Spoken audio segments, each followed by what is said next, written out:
visible. For some people, maybe they may have made some things and they are calling it Jesus. But today, the Jesus that I want us to talk about is Jesus who came and died for our sins. Thou who came and died for our sins, okay? Now, the first battle that Jesus won for us is battle against temptation. Praise the name of our Lord Jesus.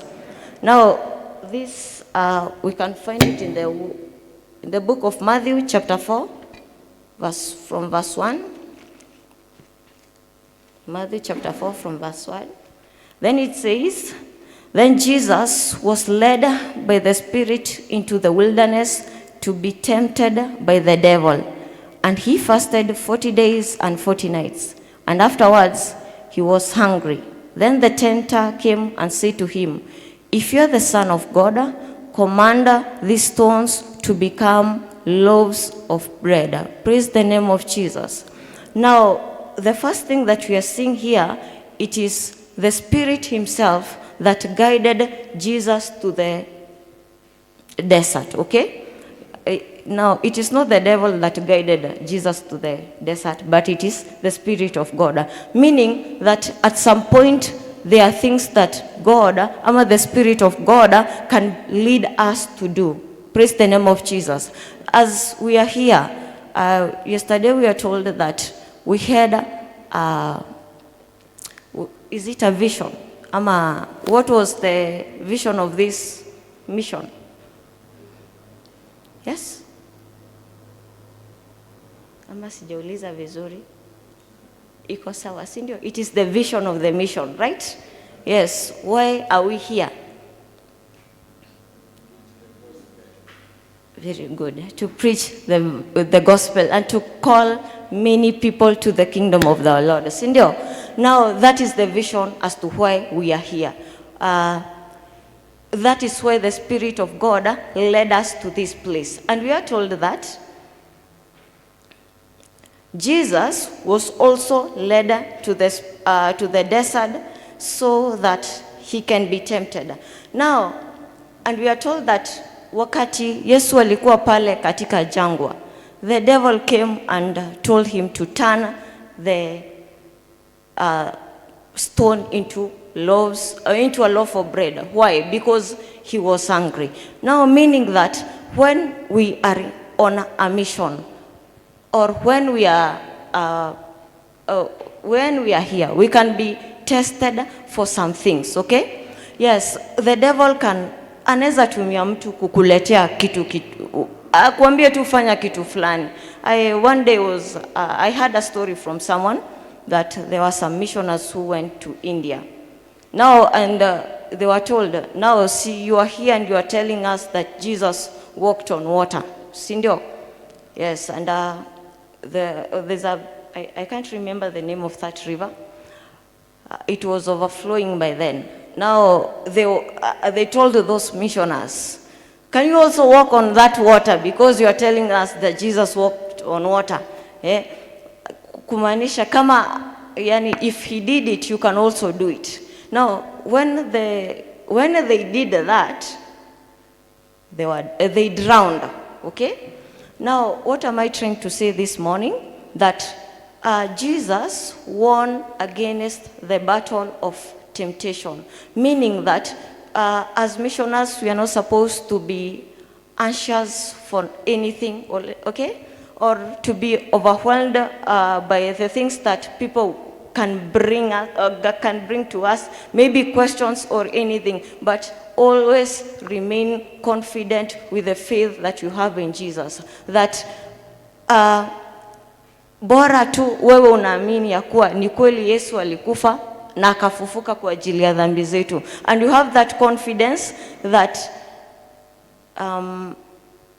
that he did it, okay? Kama ni healing, he did it.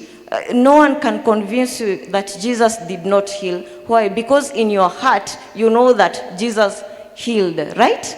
Now, no one can convince you that Jesus cannot fight for your battles because you have tested and you know that Jesus can do it. Now, even if others do not have that confidence that you have, yours is to preach and to, should I say, and to live? Because it is the Spirit that enables people, that convicts the hearts of the people, right? Now, tukiendelea hapo chini, tunaona that, I don't want to take a lot of time. Let me see. The second thing, verse 5 says, then the devil took him to the holy city and set him on the pinnacle of the temple and said to him, if the Son of God, throw yourself down, for it is written, he will give his angels charge of you, and on their hands they will bear you up, lest you strike your foot against a stone. Praise the name of Jesus. Now we can see that throughout Jesus was tempted, but he won. Let me just read that part. Jesus said to him, again it is written, you shall not tempt the Lord your God. Amen.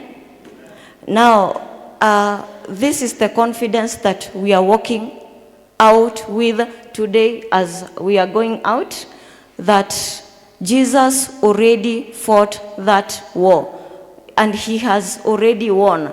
Now, there's no temptation that is supposed to overwhelm us because Yesu alishatushindania. Sasa kwa nini itushinde? Now, other than that, also Jesus won against the battle of submission. That is in the word of Matthew chapter 26, 39.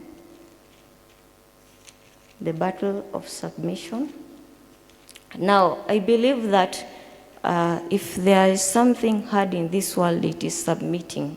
Ama ni wongo? It is not. Sindio? 39 says that, and going a little further, he fell on his face and prayed, my Father, if it is possible, let this cup pass from me. Nevertheless, not as I will, but thou wilt. Praise the name of Jesus. Now we are seeing that at some point, Jesus was overwhelmed by what was coming to him. He was overwhelmed by the pressures. He was overwhelmed by that, the thought of the pain that was coming to him. But regardless, nevertheless, he said that, Jesus, if this is your will, let it be done. Now, what makes me to rejoice in this is, if Jesus had that ability to submit, so can we, right? Yes, we also have that capacity to submit in the presence of our Lord Jesus. Now, the other thing that Jesus did, he won against the battle of the cross. That is in Matthew 27:35.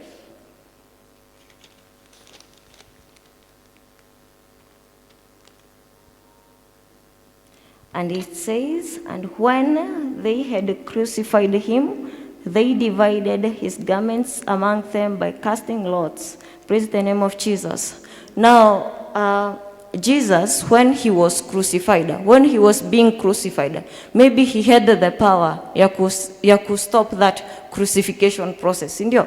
Ama angesema, oh God, let me disappear from here, ndio? Yes, maybe he had that choice, but he chose to suffer that today you and I may be free from sin. Praise the name of Jesus. Yes, may you be blessed this morning.